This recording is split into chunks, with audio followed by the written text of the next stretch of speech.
कई दिन से इस बात का अंदेशा लगाया जा रहा है और मैं कई बार इस बात को दोहरा भी चुका हूँ कि अभी यहाँ पर कुछ ऐसे अधिकारी हैं इस मंडल में जिनके रहते निष्पक्ष चुनाव नहीं हो सकता।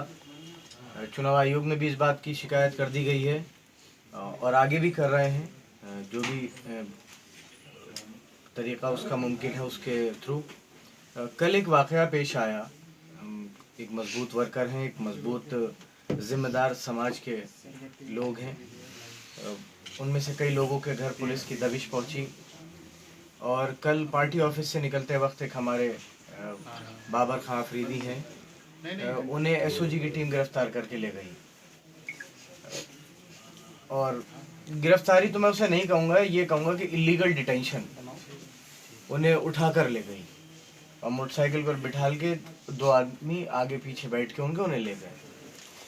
उसके बाद जब उनके लोग एसओजी दफ्तर गए, समाजवादी पार्टी के कुछ जिम्मेदार एसओजी दफ्तर गए, तो इस बात के लिए मना कर दिया गया कि हम किसी को नहीं लेके आए। तो उनके परिवार वालों ने फिर ये कहा कि अगर आप नहीं लेके आए हैं, क्योंकि जब उन्हें उनकी गाड़ी से उतारा गया तब ड्राइवर मौजूद था, उसने फ़ौरन घर को इत्तला करी कि अगर आप नहीं लेकर आए हैं तो फिर इसका मतलब है कि हमारा घर का शख्स या फर्द किडनैप हुआ है, तो आप हमारी किडनैपिंग की तहरीर लीजिए। उसके बाद फिर एक सीसीटीवी फुटेज में साफ साफ एसओजी के लोग बाबर खां अफरीदी को ले जाते हुए दिखे। उसके बाद एसओजी ने ये माना कि हाँ हमारे पास है। उसके बाद डीएम साहब से मिलने का वक्त मांगा, उनसे भी मुलाकात की जा रही है। एसपी साहब से भी वक्त मांगा, उनसे भी मुलाकात की जाएगी। और जहाँ जहाँ पर बड़े अधिकारियों को इसकी इंफॉर्मेशन भेजी जा सकती थी जिस माध्यम से फ़ौरन भेजी। लेकिन मेरा कहना यह है, और रात में आते आते उन्होंने ये कहा हाँ छोड़ दिया। तो मेरे ख्याल से ये बताना चाहिए कि गिरफ्तार क्यों किया था या इलीगली उठाया क्यों था।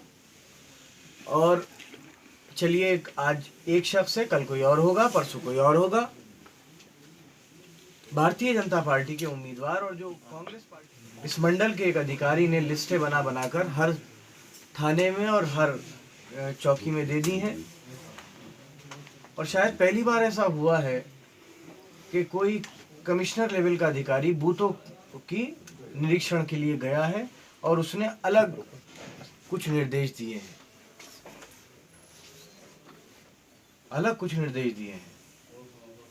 और जिस तरीके से पुलिस की कार्रवाई रामपुर वालों के ऊपर हो रही है, जिस तरीके से रेड कार्ड बांटे जा रहे हैं, जिस तरीके से शरीफ लोगों को एक साथ 16 के लिए उनके नोटिस भेजे जा रहे हैं, इलीगली उनको उठाया जा रहा है, धमकाया जा रहा है, मेरे ख्याल से ऐसे निष्पक्ष चुनाव होना बहुत मुश्किल है।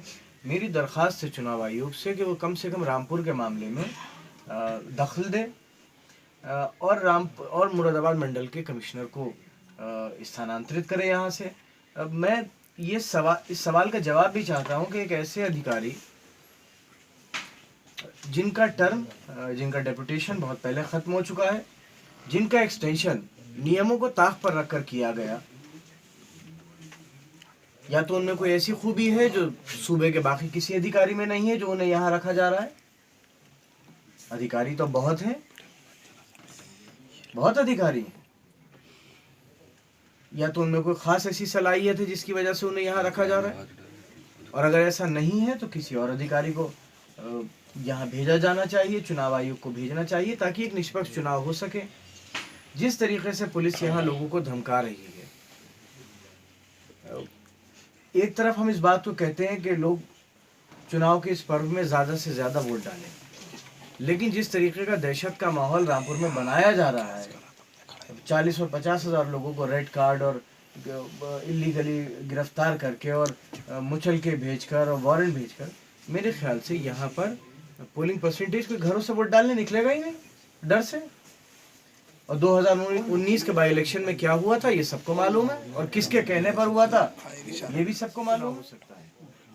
और ऐसी चीज़ों से शहर का माहौल ख़राब होता है, भय का माहौल पैदा होता है, लोगों का एक पूरी डेमोक्रेसी से और सबसे उनका भरोसा कम होता है। और एक बात और भी है, कुछ सुनने में ये आया है, पहले इस बात की तस्दीक हो जाए, उसके बाद नाम भी बताऊंगा, पूरे वाक़ये भी बताऊंगा कि मुरादाबाद से कुछ एसआई और एसएचओ भेजे गए हैं यहाँ पर जो खास तौर पर रामपुर में लोगों को डराने और धमकाने और रामपुर के लोग वोट डालने ना निकले, किस तरीके से उन्हें दबराया जा सके। और आप इस बात को जानकर हैरत ज़दा होंगे कि बाबर खां अफरीदी को जब कल पुलिस ने क्या होती है एसओजी ने उठाया, तो उनसे सवाल क्या किए कि भाई तुम वीडियो क्यों डाल रहे हो, तुम उनके हक में फेसबुक पोस्ट क्यों डाल रहे हो, तुम उनके हक में वीडियोस क्यों डालते हो, वो तुम्हारे घर क्यों आए थे। अगर ऐसे लोगों को उठाया जाएगा तो ये निष्पक्ष चुनाव नहीं होगा। अच्छा अब्दुल्ला, कौन कौन से अधिकारी? नहीं, हम तो एक ही अधिकारी हैं जो कमिश्नर है इस मंडल के, उनके लिए कह रहे हैं चुनाव आयोग से कि उन्हें हटाया जाए। उनके रहते निष्पक्ष चुनाव नहीं हो सकता। हमने 19 के बाई इलेक्शन में भी कहा था, पार्लियामेंट में भी कहा था कि उनके रहते नहीं हो सकता निष्पक्ष चुनाव। और अगर मैं तो सरकार से भी ये सवाल है कि ये तो बताना पड़ेगा ना कि एक शख्स जिसके एक्सटेंशन का टाइम पूरा हो चुका हो, जिसका एक्सटेंशन डीओपीटी के नियमों को ताक पर रखकर अगर आगे बढ़ाया गया हो, ऐसे शख्स में ऐसी कौन सी खूबी है जो सूबे का बाकी कोई अधिकारी वो काम नहीं कर सकता। भाई और भी कमिश्नर लेवल के अधिकारी हैं, हमें किसी से एतराज नहीं है, जो कोई भी आएगा अपना काम करेगा। लेकिन अगर मंडल के सबसे बड़े अधिकारी के दफ्तर में बैठकर ये बात तय होगी कि कौन प्रत्याशी कहाँ से लड़े, किस मोहल्ले से किस आदमी को उठाना है, तो मेरे ख्याल से ये बात ठीक नहीं है। सच आप भी जानते हैं, सच मैं भी जानता हूँ। और मेरी चुनाव आयोग से यही दरख्वास्त है कि ऐसे अधिकारियों को तत्काल हटाया जाए ताकि लोगों का लोकतंत्र में विश्वास बढ़े और एक निष्पक्ष चुनाव हो। ज़्यादा से ज़्यादा लोग वोट डालें, अपने वोट के अधिकार का इस्तेमाल करें और जिसके लिए भी वो अपनी राय रखते हैं। उस घर में पुलिस वाले पहले 2 खड़े होते हैं वहाँ पे। मैं आपको एक बात बताऊं, अच्छी बात याद दिलाई आपने। एक वैगनार गाड़ी है, उसमें 4 पुलिस वाले मुस्तकिल चल रहे हैं क्योंकि कोविड के दौर में बहुत लोगों की मौतें हुई और मैं जेल में था। बहुत से लोगों के यहाँ ताज़ियत के लिए भी जाना है, कुछ लोगों से मिलने भी जाना है।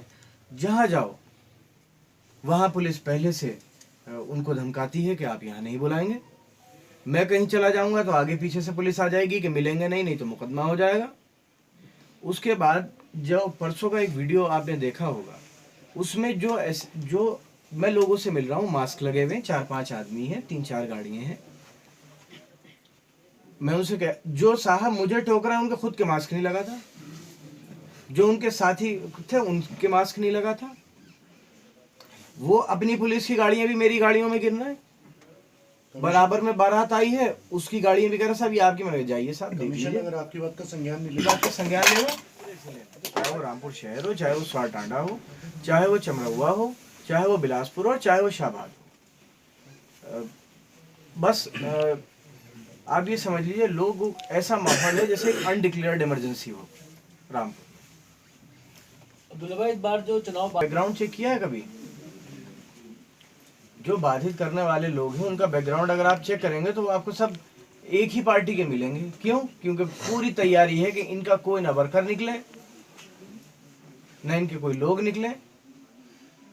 और ये बात मैं नहीं